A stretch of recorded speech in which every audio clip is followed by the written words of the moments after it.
All right, ladies and gentlemen, we are just moments away from the most anticipated X Spaces in a while. Donald J. Trump will be live and we'll be listening to him on X Spaces, Twitter Spaces. Let's just go with X Spaces. Let's respect the room. Let's respect Elon Musk. He's done a lot of great work, in my opinion.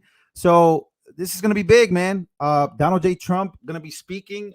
This is a day after an assassination attempt, so we're going to be hearing from the former president. Donald J. Trump. And I can't wait. I can't wait. Former president, future president. We have a few things we want to go through before we go into the show. Make sure to smash the like button. And spread the word. As always, we are just moments away. A lot of hateful rhetoric coming from the left, even a day after an assassination attempt. But I do want to go to, before Donald J. Trump gets on X Spaces, I want to go to what he told JD Vance moments after the assassination attempt took place. Let's take a listen to this. Let me make myself just a little bigger here for you guys. Here we go. These are the first public remarks that I have made since my running mate was nearly assassinated for the second time yesterday. And President Trump, I was actually sitting at home in Cincinnati with my 7-year-old, and I get a phone call, and it says Donald J. Trump. So I answer it, and he says, "JD, you're not going to believe this, but they tried to do it again." And I said, "No, they didn't. You're joshing me. What's going on here, sir?" And he says, "No, I was playing golf, and the Secret Service found somebody who was trying to shoot me." And I say, "Oh my Lord, sir, I'm so glad you're okay. I mean, are you doing okay? Are you not just physically okay, but everything's fine?" He said, "Yeah, I'm doing fine." And this is just who Donald Trump is. He said, I'm a little mad because I was about to make a birdie putt on the 6th hole, and they wouldn't let me finish." And the guy's literally like, this happened. I mean, he calls me right after. This is 10 minutes after, and he's pissed off that they won't let him finish his birdie putt right after they found a guy with an AK-47. But by the way, that is kind of the guy that you want to be president of the United States, right? Who's fazed by nothing, who's telling jokes afterwards.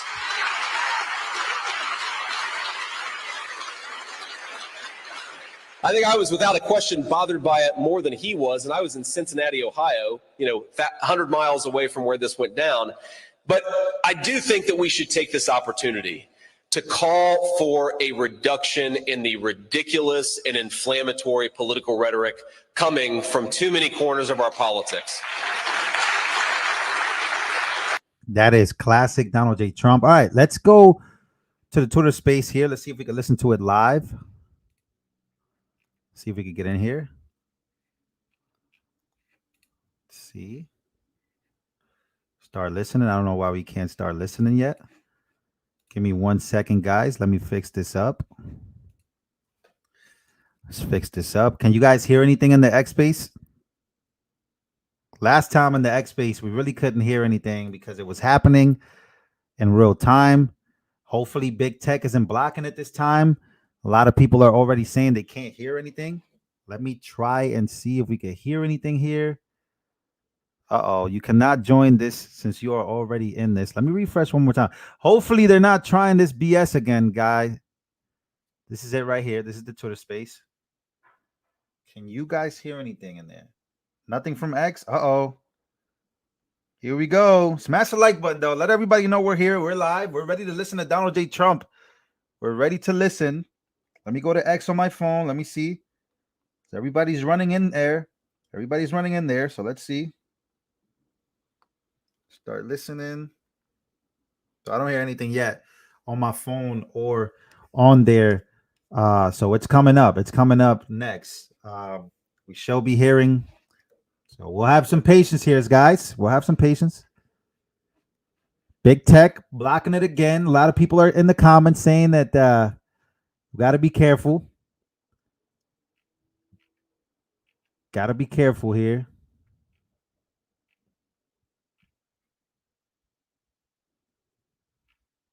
All right, so we're in the X space. As soon as they start talking, we will get in there. Let's take a listen to some more updates until that moment. Where's the suspect now? I know he's behind bars, but where? Well, what we did is we turned him over to the Federal Bureau of Investigation and the Palm Beach County Sheriff's Office. So I don't know where he is right now. Okay. Did he say any? How did he know that Donald Trump was going to be playing golf? How did he have access to his schedule? Yeah, that's the $1 million question. You know, we are the border county to Palm Beach. You can't get out of their county without coming through ours. But we don't have the intel from the scene there. Mm-hmm. It's hard for me to imagine how he got within rifle range of President Trump. Yeah, it's pretty crazy. Had something like that happens, and all of a sudden people don't even know how did it happen. So we're right here.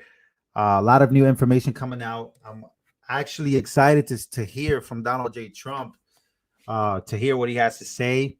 If I'm not mistaken, this is his first time speaking to people, speaking to the world. I'm glad he's doing it on X, man. Shout out to Elon Musk, man, for making this happen, making the platform free, because we know.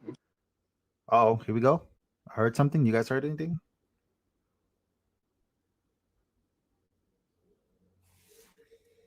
No, thought I heard something. So we're just gonna wait a little bit. He does have the co-founder and president of Myriad Markets, Rug Radio, investor. So he's hosting this. And of course, let's see who we have in the room here. See if you guys recognize everybody. Oh, we got Baron. Baron X Spaces is on. I don't know if that's actually Baron Trump. Who else do we have here listening? We have a whole bunch of people. If you guys hear anything, let me know. But so far, we're not hearing anything just yet. So let me write it here. Twitter Spaces, conversation about to start. Let me edit it here. Trump about to speak. I'm unmuted. Uh-oh. Check. Just checking that everybody can hear me. Check 1 2. May I get some thumbs up for the audience? Before you go, just a quick disclaimer. Here we go. Two quick reminders before we begin. You should think of our conversation today as a general discussion. You are going to hear from a number of speakers, all with their own opinions that may not necessarily represent the views of others or any organizations with which they are associated. You should understand our speakers have financial interest in some of the items we plan to discuss today and in decentralized finance and digital assets generally. Of course, nothing discussed here today should be deemed technical, legal, financial, or any kind of advice. You should always consult your own expert advisors if you are seeking any advice. To the extent there are discussions about future plans, vision, and other forward-looking information, it is always important to remember that all such forward-looking information and the future generally is subject to change, risk, and uncertainties, which can change current plans and expectations. Now hold on tight, and we'll be with you in a couple of minutes. Okay, so that was good. That was a good introduction. What do you guys think about that? Just a quick intro to the show. Let's read some comments here. Somebody said, was it hacked? No. Disclaimer for legal reasons.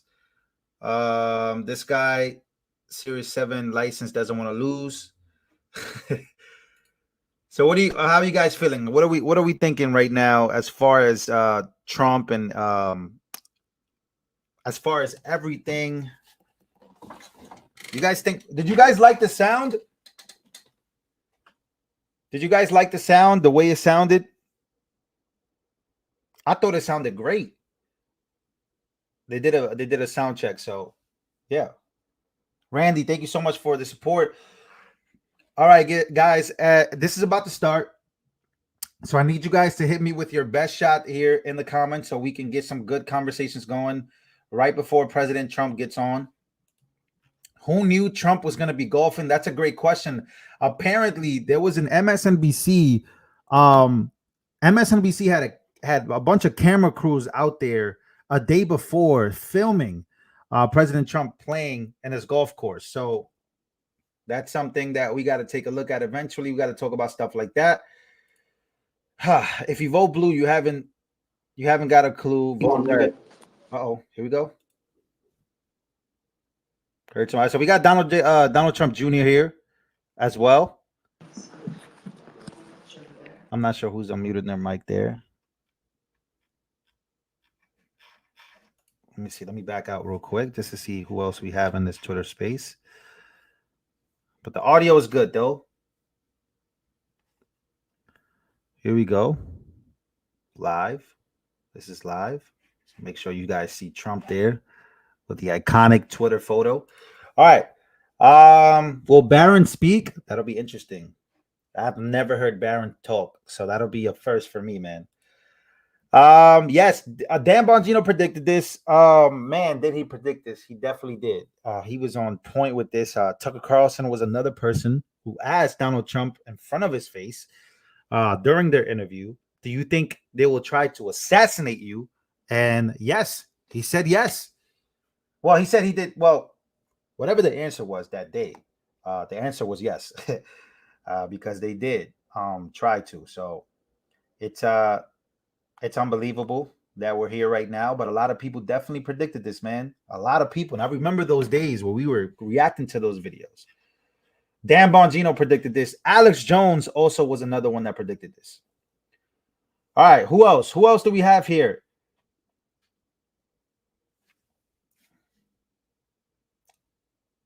They're going to be unmuting themselves in just a bit. So Trump is about to speak. This is unreal. I'm getting nervous. What could this be about? I can't stand Brian Cranston and the Cranston brothers. Yeah, I can't stand those guys either. Those guys are crazy. Naomi, thank you so much for your $10 donations. He says, I support Lou and I support Trump. Thank you. We thank you so much. Obama has better security. Yes, that was something that Maria Bartiromo said. She made a case, Maria Bartiromo from Fox. There you go. I think this is it right here. So she said that, let's see, Barack Obama has better security than Donald J. Trump. And that's a joke. I think this is the part right here. Let's see if we could play it real quick before the Twitter Spaces starts. That'll be amazing. Let's take a listen. Yesterday was not fully secured because, quote, Trump is not a sitting president. Oh, really? Let's take a look at the kind of security President Obama has. Since he's no longer a sitting president, we've got pictures here of President Obama's golf course in Martha's Vineyard. Secret Service inspects every vehicle when they even drive near the course, Cheryl. So what's the answer? He's not a sitting president, yet the golf course that he's on is incredibly secure. Yeah, pretty crazy. All right, let's go back. Before we begin, I want to address yesterday's awful events. It is a huge relief to us all that nobody was hurt.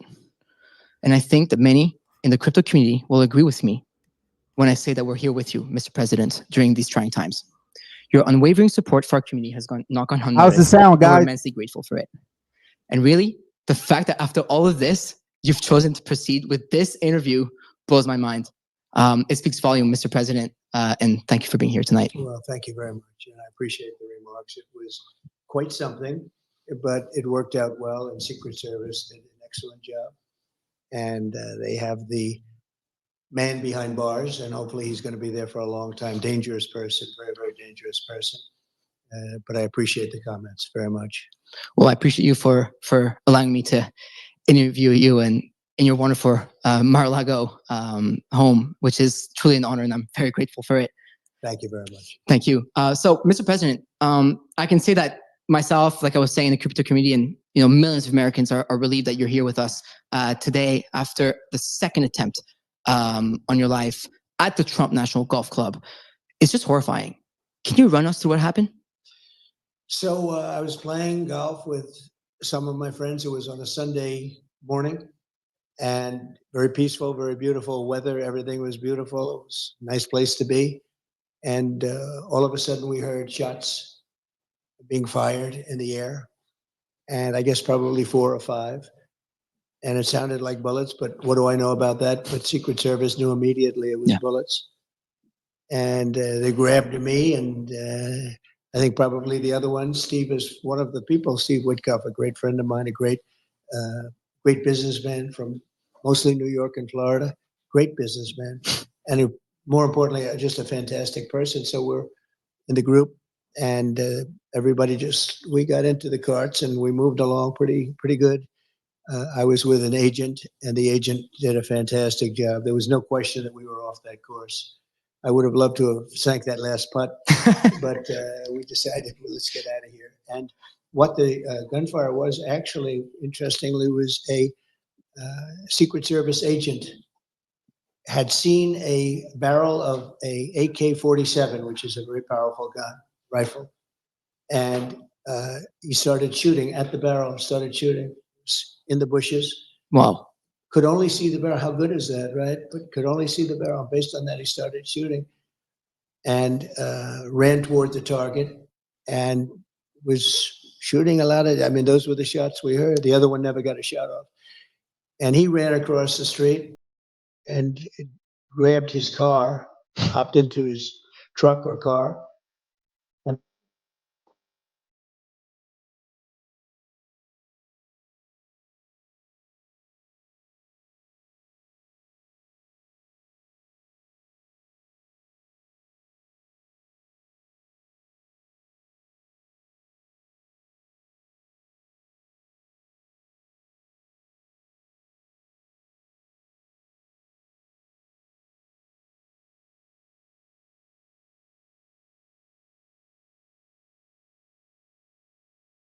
Wow. you wouldn't want to have somebody like that out there. No. You know, he dropped his gun, the AK-47. He left his gun. He left cameras behind, left a lot of things behind. So the agent did a fantastic job. The civilian did a phenomenal job. A woman. I mean, who would think you could take 1,000 times like that? How many people would have the brain power to follow him and Not take many. pictures of the back of his truck so that they end up getting, and the key was the license. So they got the license, and after they had the license, you know, there's all sorts of technology where they can literally pinpoint where this truck is. I never knew something like that existed. And they pinpointed him on the highway. They got him with a high-speed chase. So they got him. It was amazing. So Secret Service did a great job. And I think I can say honestly, the sheriff's office, law enforcement, everybody really did a great job. Very Incredible. happy about that. That's incredible to hear. Thank you. And backup question to that second fold is, you know, this was the second attempt in your life in under 2 months. What do you make of that? Well, there's a lot of rhetoric going on. Right. A lot of people think that the Democrats, when they talk about threat to democracy and all of this, and it seems that both of these people were radical lefts. The first one, they should learn more about. They have apps that they haven't opened yet, which is pretty strange. And the father went out and got the biggest lawyer in the state of Pennsylvania, which is pretty strange, about the father of the shooter we're talking about in Butler, the first one. And that's pretty strange. There are a couple of pretty strange things going on there. I can say this, the Secret Service was very brave in the sense that bullets were flying, and when I went down, I purposely went down. I saw what was happening, and people are probably screaming. I'm not sure if I recognized that, but I went down, and Secret Service, they were right there with bullets flying right at them, and they weren't hit, but 3 other people were: Corey, a firefighter, and 2 other gentlemen who they thought died. And actually, the doctors in Butler were unbelievable. They saved their lives. And we've actually raised a lot of money for the families and family of Corey and the 2 gentlemen. And they both lived. They thought they were dead. The first thing I asked when I came up, I said, how many people are dead? Because we had a massive crowd. And with all those bullets flying, so 3 got hit. But there was a great display of bravery. I mean, it was incredible. Normally, the crowd experts will tell you when they hear bullets, and we heard a lot of bullets going off. Right. A crowd this was a massive crowd. You couldn't even see the end of it in a big field. And that the crowd always runs. They call it a stampede, like cattle. I mean, they stampede, and a lot of people get killed when they stampede, but they hear bullets, but nobody ran. They all stayed. You know, tens of thousands of people, nobody ran. In fact, you can see it in the small group behind me. There was a group of probably a couple of 100 people behind me, and nobody ran. In fact, they're standing up. Some of them are standing up looking for the shooter. The other one has to get credit to local law enforcement. The gentleman that shimmied up to the roof saw the man with a gun and probably made him go faster than he would normally go. And so he didn't exactly hit the target the way he wanted.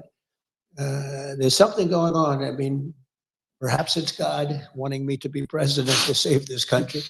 Nobody knows, but when I made the right turn, it's very unusual because the people weren't on the right. The people were standing out in front of me. When I turned my head at an exact 90-degree angle, the bullet came zooming by and clipped my ear. And the reason so much blood, they told me at the hospital, I said, why so much? The ear is the bloodiest part of the body because of cartilage. He was giving me a whole description. I said, you don't have to tell me, but it was a mess.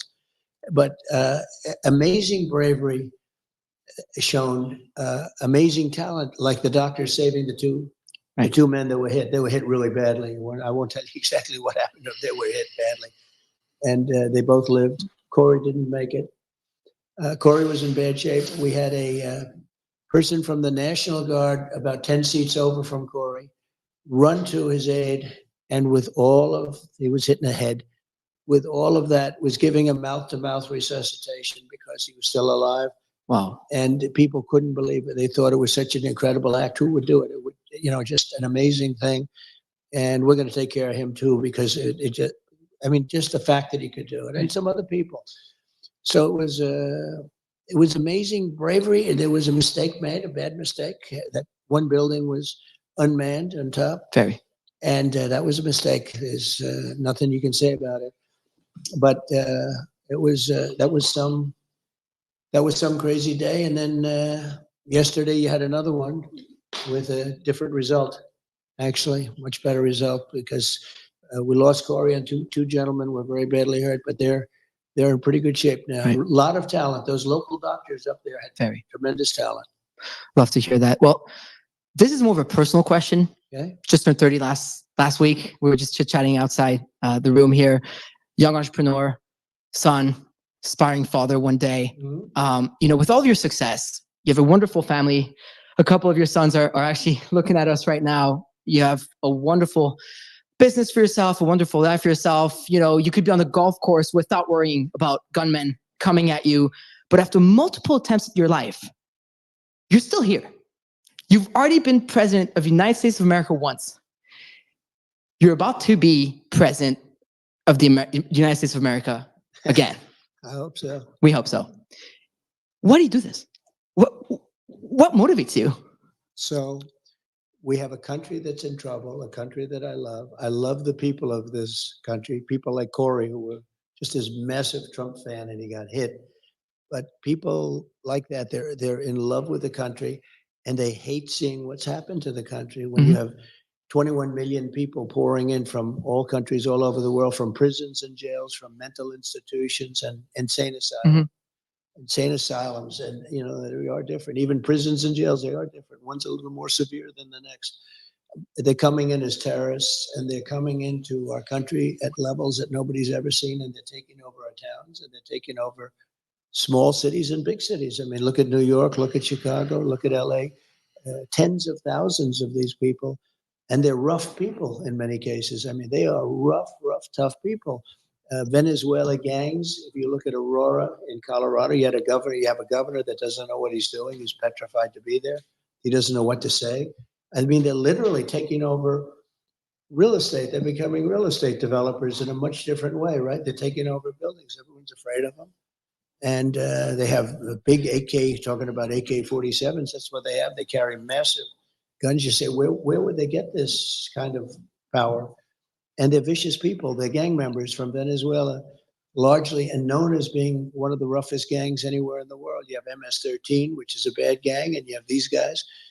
And we're going to clean them out. We're going to get them out. But the bottom line, just answer it quickly. I love the country. We're going to make America great again, and we'll be able to do it. We did it once, and we'll do it again, and much easier this time. The border is in much worse shape than it's ever been. This is the worst border there's ever been in any country. They have not done the job that they have to do. I mean, you have Kamala, she was the border czar. I call her the comrade because she's a Marxist. She wants to tax everybody out of business. She wants to raise taxes to 70, 80%. She wants an unrealized capital gain tax, which is the craziest thing I've ever heard. Nobody's ever even heard of such a thing. And they'll put everybody out of business. We'll end up in a depression if she gets in. And very simply, though, we're going to make America great again, greater than ever before. And I love doing it. Being from Canada, I can probably relate to what that means. Yeah. You've got some problems. A crypto entrepreneur based in Montreal here, so it's it's not always the best feeling as someone who's trying to build something out of nothing here. Speaking of which, I'm wondering now. I know this is quite different, right? But I know many people in crypto feel this way as we're trying to change the financial system. Quite literally, we're trying to change things and make a difference, but it always feels like there's some sort of a force against us. In your case, do you feel similarly that there's a force out there to get you? Well, you have a radical left force, and we have forces, I say that we have a lot of evil in the world. The world is a nasty place, and you can see that with some of the things that have happened. We've been treated, I think, very unfairly, but I've done so well. It's an amazing country in some ways, but we have evil forces. You have the outside forces with the enemies, and you call them Russia, China, various places. I don't know that they're enemies. I think we'll get along great with China. I think we'll get along great with Russia. I want to get Russia to settle up with Ukraine and stop this. Millions of people being killed, far greater than the number you read about. But I want to get that done before I even take office. I want to get that done as president-elect because it has to be solved. Too many people dying. Too many cities are just in rubble right now. You look at the culture is just being destroyed. Mm-hmm. We got to get that done, and I'll get it done. There wouldn't have been an October 7th. There wouldn't have been Russia attacking Ukraine. There wouldn't be inflation. All this inflation, which has hurt people so badly. You wouldn't have had that horrible type of withdrawal. We were getting out of Afghanistan, but with dignity and strength. That was the most embarrassing moment in the history of our country. And frankly, Russia would have never gone into Ukraine if it weren't for that. They looked at that and they said, this country is no longer run by Trump. This country is run by stupid people. And we have a great military. I took out ISIS in 4 weeks. And everyone said it was going to take 4 or 5 years. I took them out in 4. Our military is great, but you have to have the right leadership running it. So the bottom line is that it can be nasty, but it's only going to get worse. If I don't win, it's only going to get worse. It's going to get really bad. We'll end up being Venezuela on steroids. We'll end up in 1929 type depressions. And we have to make sure that this person doesn't get in. This is far worse than Biden. That was if you think of it, that was an overthrow of a president. He won. He had 14 million votes. He had no votes. Crazy Nancy Pelosi walked in and some of the others, and they said, we want you out. He said, I'm not going to get out. I want to run. I was leading him by a lot after the debate, but still he had the right to run. And they literally, it was a coup in the truest sense. This was the first coup of an American president. And I think it's, look, I don't say fair or not fair. He was very nice today. He called up to make sure I was okay, to make sure that, do I have any suggestions or anything? Mm-hmm. We do need more people on my detail because we have 50, 60,000 people showing up to events and, right. Other people don't have that. But he couldn't have been nicer. But I thought he was treated really unfairly. He went through a primary system, he won, and then they threw him overboard. And she got no votes, she got no votes. But she'd be very bad for the country. We have to save our country. We can't play games, and we can't have a Marxist communist president because that's not what it's all about. So we're going to do it, and we're going to make our country greater than ever before, and you're going to be happy, and you're going to love your crypto. And as long as you have crypto, you're happy. So I know Absolutely. What makes you happy, nothing else but crypto. Yeah, I mean, when the Twitter Spaces was officially announced and that you put the tweet out, a lot of people were like, well, who's this Farouk guy?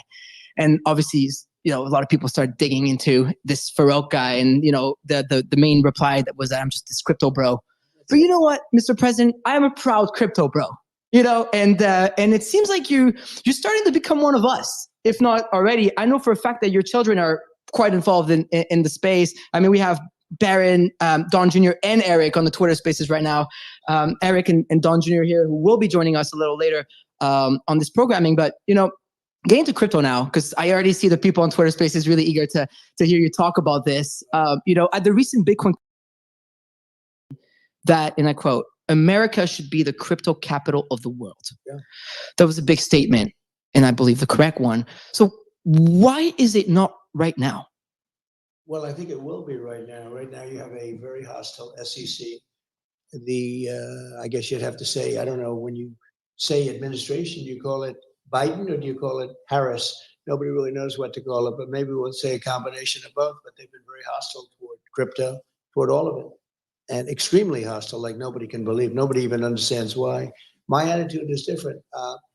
If we don't do it, China's going to do it. China's doing it anyway. They are. But if we don't do it, we're not going to be the biggest, and we have to be the biggest and the best. And you know, when you look at values, and when you add it all up, the value of this whole thing is bigger than they were showing me. The top 20 corporations and all of this. The numbers are just gigantic.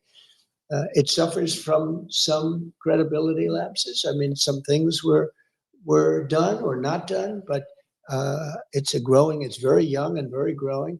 And if we don't do it, China's going to do it. If we don't do it, other countries are going to do it. A lot of countries would like to be in a position. We have the advantage because it's us. But you have a big advantage because it's me, because I do believe in it. I also know a lot of friends that are really into it. And my kids, I mean, Barron knows so much about this. Right. Eric, and Barron's a young guy, but he knows it. He talks about his wallet. He's got 4 wallets or something. And I'm saying, what is a wallet? Explain this to me. But he knows this stuff inside out. And Eric and Don know it so well. They do. It's almost like younger people know it a lot better than older people. But I have a lot of respect for them. They've shown great judgment, all of them. And I think you're onto something. You're onto it a lot sooner than most people. You know, it's sort of like it's a fledgling business, and yet it's a massive business, but it has a chance to really be something special. And when I do things, I notice a lot of crypto comes in. People pay with crypto. Oh, yeah. And you didn't see that even a year ago, 2 years ago. So I think it's really, it's big, and yet it's a fledgling compared to what it will be. And I love that you're mentioning your children and how Barron is using his wallet. Similar to me, I'm trying to teach my mother how to use it. I send her one ETH every Christmas, one ETH every birthday, and same for my little Zoomer brother, who probably isn't Barron's age category. So has learning about crypto from your children had an impact on you? Well, it makes it easier, and it's sort of like a language. You know, I have a beautiful granddaughter, Ivanka's daughter, and she is Arabella. She speaks perfect Chinese. Wow. And their other 2 children, 2 great young boys, they speak perfect Chinese. They learned it when they were 2 and 3 and 4 from a nanny who was Chinese. That's impressive. And she was from China. And she would teach Arabella. When President Xi was here, President Xi couldn't believe it. She walked up to him and had a perfect conversation. And I said, so how did she do? He said, as good as any 10-year-old girl in Beijing. I remember that statement. I mean, she speaks it perfectly, but she learned it at a very young age. Wow. If you're going to learn, if it's China or Japan or any language, right, it's not that easy to do. No. But as a child, it's almost like a natural. So it's a little bit like that, I think, with crypto. Now, I think crypto is a lot easier, right, if you want to know. But there is a learning curve. And yeah, my kids really understood it, and they understood it pretty much right at the beginning. Yeah, we were chatting with Eric in the back, and I was like, "Whoa, okay, this is really awesome." He knows. Yeah, oh, we're about to hear all about your son's crypto endeavors and how much they know about it, which is really cool. You know, I just came back from Asia. I was at the Korea Blockchain Week and WebEx in Japan, and over there, at the moment, everybody's in Singapore tuning live to listen to us live on Spaces for Token 2049. What's impressive in the East is that crypto is not the future; it's the present. Whereas when I come here and in Canada and North, it feels like I'm being taken aback. So the question I have for you, following up on what I was asking earlier, is why is it so important for America to lead in cryptocurrency adoption and innovation? Well, it's crypto, it's AI, it's so many other things. You know, AI, speaking of an interesting future, it needs tremendous electricity capability beyond anything I've ever heard. It never made sense to me, but this is what it needs. If you take all of the electricity coming out of the US in order to be dominant in AI, you need twice that amount, just for this one thing. Who would think that? You need twice the electricity we already have. And you got to get started. I mean, you have to be, if you're the US, you have to get started. Right. You don't want to be left in the dust. And China's already building electric plants, and they want to build them for, for the AI, and it's very important. But you need tremendous electric, and in this country, because of our strong environmental impact statement problems that we have, China doesn't have those problems. They don't do them. They just build. They said, build over here, Right. build over there. With us, you have to go through years, but I'll make it possible to create tremendous amounts of electricity very rapidly. But people don't know that. People don't know that you need double the electricity of what we already have. So you want to get in, whether it's crypto or AI or other things that are coming along, and it's part of the game. We want to have a great country. We want to stay at the top. We're making things now. We're starting, and it started under my administration, that there was no chance of ever even getting involved in for a long time. Right. And we're leading the pack in so many ways. One of the things I'm very proud of is Space Force. We were getting lapped in space by China and by Russia. And now we are the leader in space. And I have to tell you, Elon is doing a fantastic job. He's my friend. He endorsed me for president, like so strongly. It was incredible.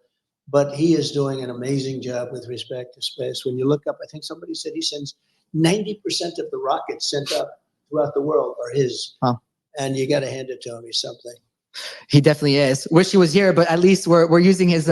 We'll get him. We're definitely using his platform to do so, and I'm sure there's a reason for that. So, to create this future we're talking about, right? Like, there's a lot of American entrepreneurs, founders in crypto that need to sadly leave the country because it feels like at times we're being treated like we're not really welcome to build companies here. The CEO of our company over at Rug Radio was actually debanked earlier last year, but we'll get into that later. Do you think it's important for America to have a legal framework for crypto so that businesses can thrive and survive here? I do, and they should have certain safeguards too. Maybe somebody would say that's a bad thing to say, but no, it can't be totally freewheeling. And I spoke to some of the big crypto people, they want safeguards, they want certain safeguards. But it's a very hostile environment right now. From what I understand, the SEC has been extremely hostile and really going after people. And I think, frankly, since they heard I was involved, they've treated people much better. Maybe they view it as votes. But people that were under serious investigation for having done nothing wrong are all of a sudden allowed to go free. And I really believe that's because they see, this is a very big market. This is a very powerful market. Very.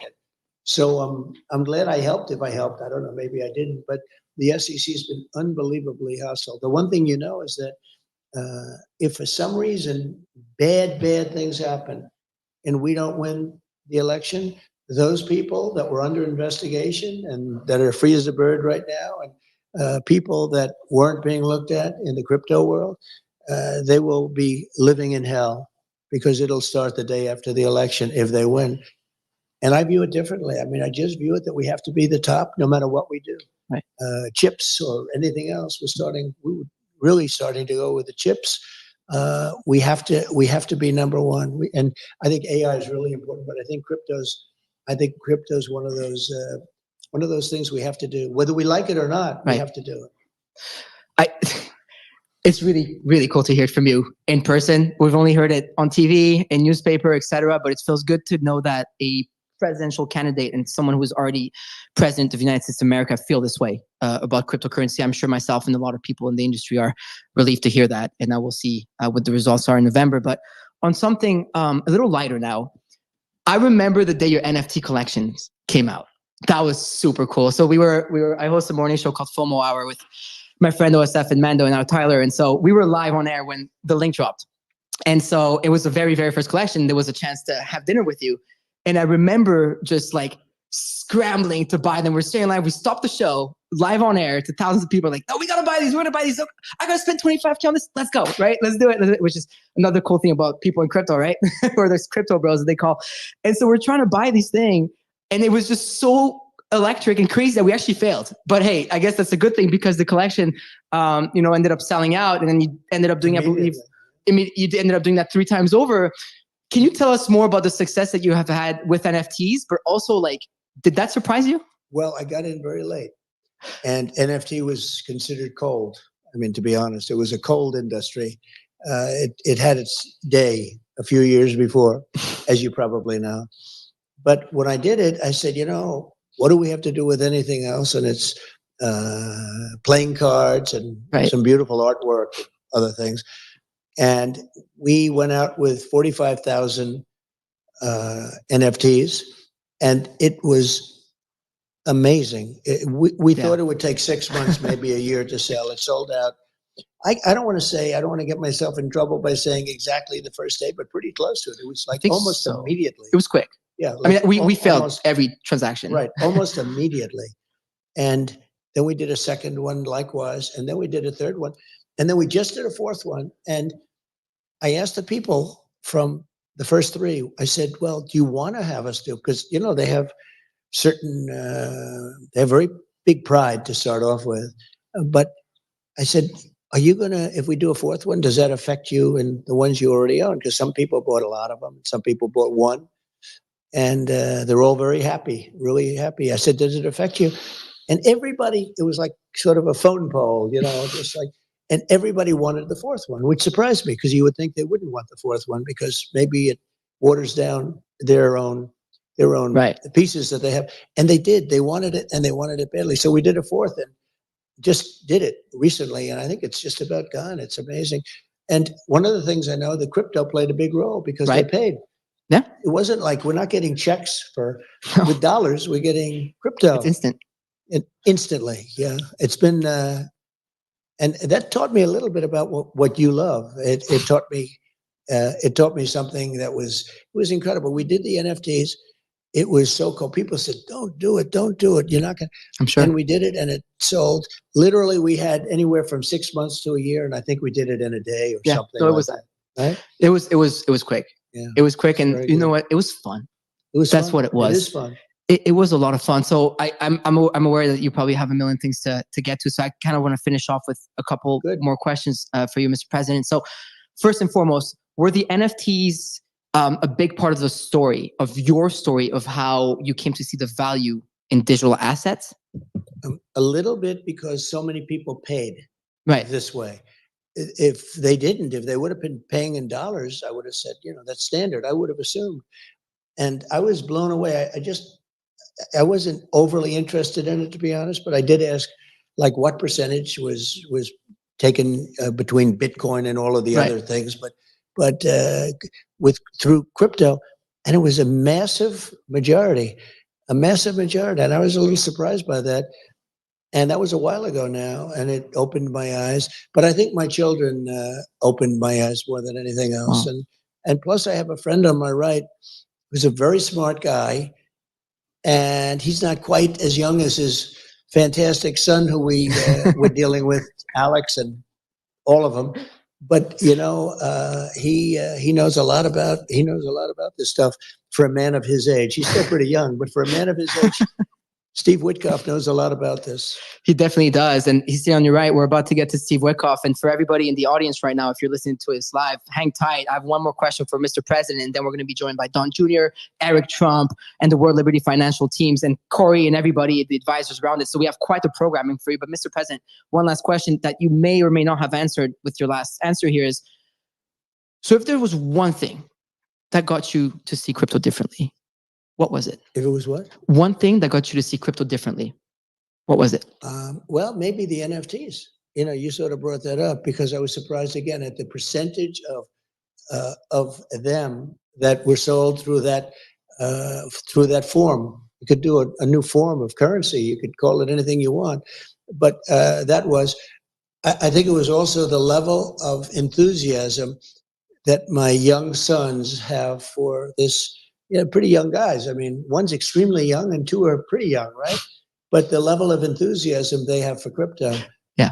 And also, just to add a third element, I have a lot of friends, very smart people, and they're believers. So it means something to me. Well, I appreciate that. And I appreciate you. Everybody hang tight, please. I will go to Mr. Wyckoff in a second, and we'll be joining by the next set of guests. But Mr. President, it's an honor. Thank you for having me. And honestly, the fact that you've done this the day after a second assassination attempt means the world to me. Just a little 30-year-old boy from Montreal that, started from just hosting Twitter Spaces, now hosting yourself. So thank you for allowing me to do so. Great job. Great job. Thank you very much.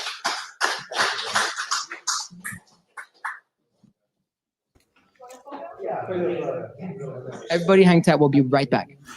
All right, ladies and gentlemen, that was Donald J. Trump in Mar-a-Lago doing an interview. You know what I found out after this? Let's go here real quick. Let's get a picture up. What I found out was that Trump was set to do this crypto conversation way before the first and way before the second assassination attempt. And he didn't have to agree to do this. And he still agreed to do this. He still agreed to do this, which makes it, to me, 10 times better, because he is still open to doing these types of conversations, even though he's going through hell. You guys understand what I'm saying here? Even though he's going through hell, he's still agreeing to do these types of conversations with people that Kamala would never talk to. You think Kamala wants to talk about crypto? Crypto is a huge space. Ethereum holders, hodlers, Ethereum, right? You have people that invest just in the stock market, but people that invest in coins, people that have been investing in Bitcoin for years, right? Like these are conversations that are a different side of the political spectrum that, hey, man, a lot of politicians are against Bitcoin. And Trump is like, you know what? I'm going to take this opportunity and I'm going to find a way. Even if I don't know it all, I'm going to find a way to do it. Make it something that when I'm president, we do the best that we could for it. And for people that hold and for people that believe that fiat currency is coming to an end and that crypto is the future, right? He's open to these conversations. And I think it's great, man. I really do. It was a lengthy little conversation. It wasn't too long. And I thought it was great. I thought the interviewer was young, witty, from Montreal, making his way. Interviewing Trump meant a lot to him. You could hear it in his voice, right? You can hear it. You can hear it in that kid's voice, right? A young man, not even from the United States of America, probably lives here now, probably a citizen now, but he was in awe of the fact that Donald Trump allowed him in his home. He was in awe that Donald Trump was willing to listen. So, all right, ladies and gentlemen. So let me know what you guys think about this conversation. I'm glad that the interviewer did ask Trump about, the assassination attempt, and Trump went into a lot of details. They also spoke about crypto. Obviously, that's what this is about. But I'm glad that the interviewer got to ask Trump these questions that a lot of people want the answers to. So let me know what you guys think. Comment down below. And I'll see you guys on the next one. Are they speaking again? Yo, what are you doing, Gigi? My bad. My bad about that. If they do speak again, I might just maybe react to it a little bit later. See you guys on the next one.